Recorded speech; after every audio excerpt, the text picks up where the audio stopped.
pass. Sisimulan natin sagutan yung mga quiz ninyo. Sir. Oh!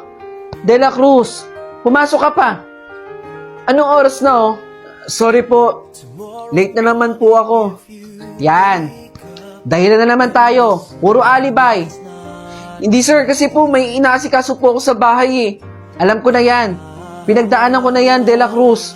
Bilang teacher ninyo, ginagawa namin ang paraan para makapasa kayo at may matuto kayo sa amin. Totoo po yung sinasabi ko, sir. Paano ba yan? Hindi ka na makakaabot sa quiz natin dahil mag-check na kami.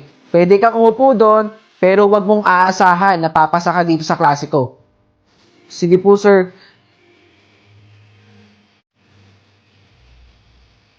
Cortez! Present po! De La Cruz! Sir, absent po ulit. Absent ulit. Pangilang araw niya ng absent, ha? Saglit. Hello? Hello, anak? Pa? Nabalitaan mo na ba yung nangyari sa teacher mo? Ha? Sumakabilang buhay na daw yung teacher mo. Ano daw po nangyari? Puntahan mo na lang dun sa burol para malaman mo. Oh, sige po, sige po. Pupuntahan ko po. Grabe no, napakaagang po ni Ma'am Marieta. Kaya nga napakabait pa naman yan. Sige po, upo muna po kayo dyan, ha? Kayo, sir. Kape po? Sige po, pagtitimplahan ko po kayo. De La Cruz? Sir?